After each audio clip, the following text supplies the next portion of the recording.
Assalamualaikum warahmatullahi wabarakatuh. Halo semuanya. Pada video kali ini kami akan mempresentasikan mengenai fiber optik. Apakah kalian tahu apa sih fiber optik itu? Fiber optik adalah saluran transmisi atau sejenis kabel yang terbuat dari kaca atau plastik yang sangat halus dan lebih kecil dari selai rambut, dan dapat digunakan untuk mentransmisikan sinyal cahaya dari suatu tempat ke tempat lain. Dan fiber optik memiliki beberapa jenis kabel, yaitu 1. Fiber optik mode tunggal. Kabel fiber optik mode tunggal atau single jenis serat optik yang memancarkan satu mode cahaya. Dengan kata lain, ia hanya dapat membawa satu panjang gelombang cahaya dalam suatu waktu. Kabel ini memiliki ukuran sekitar 9 mikrometer. Biasanya, kabel ini digunakan untuk menyebarkan cahaya dari sinar inframerah dengan panjang gelombang 1300 sampai 1500 nanometer loh. 2. Fiber optik multimode. Jenis fiber optik yang satu ini memungkinkan terjadinya beberapa mode cahaya untuk melakukan perjalanan di sepanjang porosnya. Multimode fiber optik memiliki diameter 50 sampai 62,5 mikrometer. Panjang gelombang cahaya dalam serat multimode berada dalam spektrum yang terlihat mulai 850 hingga 1300 nm. Fiber optik memiliki beberapa komponen, yaitu 1. Inti atau core. Inti atau core yang membawa cahaya adalah bagian terkecil dari serat optik. Inti fiber optik seringnya dibuat dari kaca, walaupun beberapa terbuat dari plastik. Kaca yang digunakan pada intinya adalah silikon dioksida atau CO2 yang sangat murni dan jernih sehingga kita dapat melihatnya sejauh 5 mil, seolah-olah kita melihat melalui jendela rumah. Komponen fiber optik yang kedua adalah cladding atau kelongsong atau selubung. Cladding ini disebut juga kelongsong atau selubung pembungkus, di mana posisinya mengelilingi dan memberikan indeks bias yang lebih rendah untuk membuat serat optik bekerja. Ketika selubung kaca digunakan, selubung dan inti diproduksi bersama dari bahan berbasis silikon dioksida yang sama dalam keadaan menyatu secara permanen. Selanjutnya, komponen fiber optik yang ketiga, yaitu coating atau lapisan atau pelapis atau mantel. Coating adalah lapisan pelindung dari serat optik.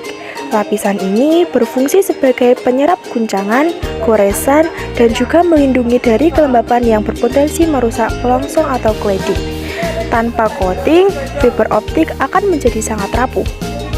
Yang keempat adalah strength member dan outer jacket. Prinsipnya tidak berbeda jauh dengan coating, yaitu sebagai pelindung. Lapisan ini merupakan material pembungkus terluar yang senantiasa berhadapan langsung dengan kontak dari luar seperti gesekan, tarikan, tekanan, dan sebagainya. Tipe-tipe kabel pada fiber optik yaitu armored cable, simple cable, diploid cable, dan low smoke yellow halogen. Dan hybrid and composite cable, aerial cable atau self-supporting, take buffer, dan breakout cable.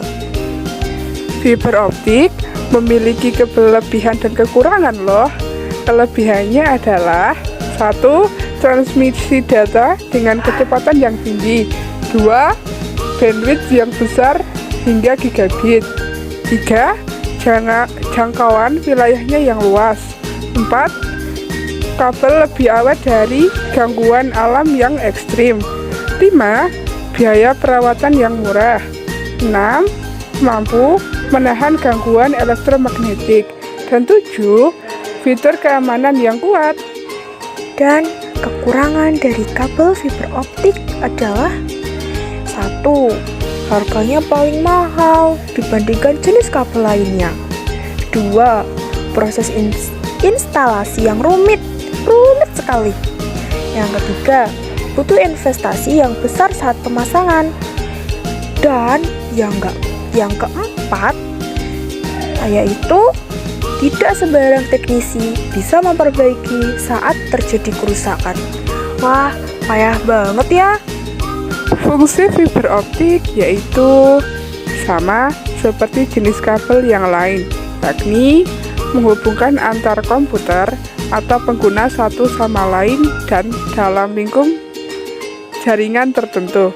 Yang terjadi pembeda adalah kecepatan akses yang tinggi serta kemampuan transfer data lebih cepat.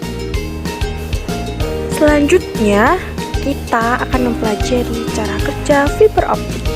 Kalian tahu nggak sih cara kerja fiber optik itu kayak gimana? Aku sih nggak tahu ya, jadi makanya kita belajar bareng-bareng. Jadi, cara kerja fiber optik yaitu serat optik mengirimkan data dalam bentuk partikel cahaya atau foton yang mengalir melalui kabel serat optik. Inti serat kaca dan cladding masing-masing memiliki indeks bias berbeda yang membelokkan cahaya yang masuk pada sudut tertentu.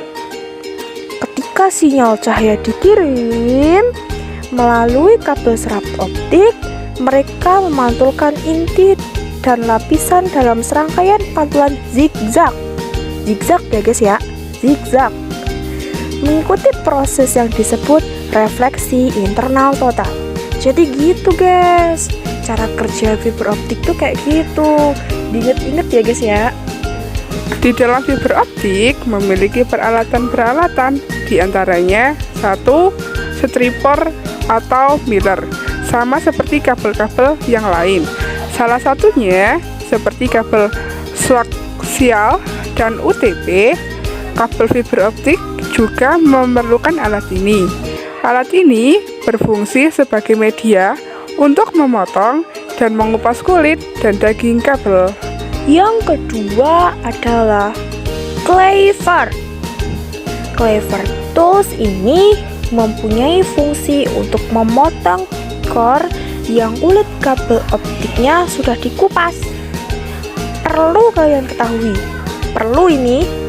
juga bahwa pemotongan core ini wajib menggunakan alat khusus karena pada serat kacanya akan terpotong dengan rapi deh. Peralatan yang ketiga adalah light source. Pada dasarnya, alat yang satu ini mempunyai fungsi untuk memberikan suatu signal untuk jalur yang akan dilaluinya. Misalnya, untuk mengukur suatu redaman jalur atau end-to-end, di mana light source ini akan berfungsi sebagai media yang memberi sinyalnya. Dan yang keempat adalah optical fiber identifier.